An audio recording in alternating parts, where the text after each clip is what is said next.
చక్కర్లు కొడుతున్న ఒక ₹1,00,00,000 ప్రశ్న ఏమిటంటే, కయ్యూనికి భార్య ఎక్కడి నుంచి వచ్చింది? ఇప్పుడు ప్రపంచం అంతా చక్కలు కొడుతున్నట్టు ఒక అద్భుతమైన ప్రతి ఓడి ప్రశ్న వేస్తాడు. ఏమండి, కయ్యూనికి భార్య ఎక్కడి నుంచి వచ్చింది బైబిల్లో? ఇప్పుడు అవ్వాదాముకి మొదట ఏమండి భార్యను చేసుకొని పిల్లల్ని కనడం మరి ఎక్కడి నుంచి వచ్చింది? మరి వేరే సంతానం ఇంకెవరైనా ఉన్నారా?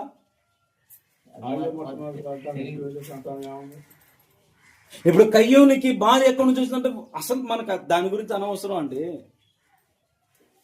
నేనేమంటానంటే, ఏమండి 66 పుస్తకాల్లో రాయబడిన సంగతే నీకు వంట పట్టట్లేదే, రాయబడిన దాని సంగతి ఏంటి తిరుగుతావు? ఈరోజు కయ్యూనికి భార్య ఎక్కడి నుంచి వచ్చావు? బైబిల్ గ్రంథంలో దేవుడు అది రాయడానికి ఇష్టపడలా, అసలు అది అంత ఇంపార్టెంట్ కాదు.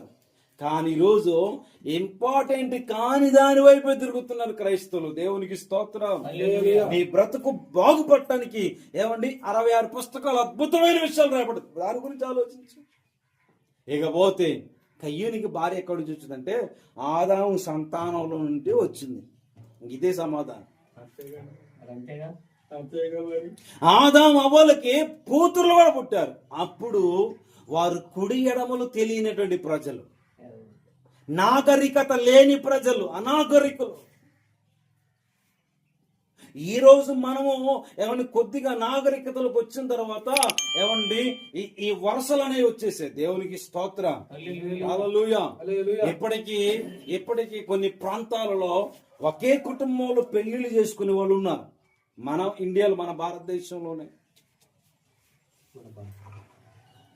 కేరళ వెళితే కేరళ తమిళనాడులో ఏమండి అన్న కూతురుని చేసుకుంటారు. ఇక్కడ మనకు అక్క కూతురు ఏమవుతుంది? మేనకోళ్ళు అవుతుంది. మేనకోళ్ళని చేసుకోవచ్చు. ఇలాగూ పరిస్థితులు ఉన్నాయి.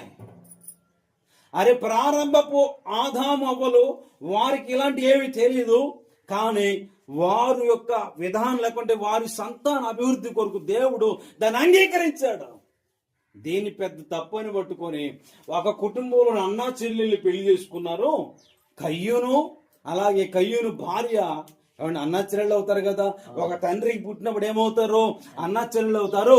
ఇదిగో మీ బైబిల్లో తప్పులు ఉన్నాయని తప్పులు మాట్లాడేవాడు ఈరోజు బయలుదేరుతాం. దేవునికి స్తోత్రం.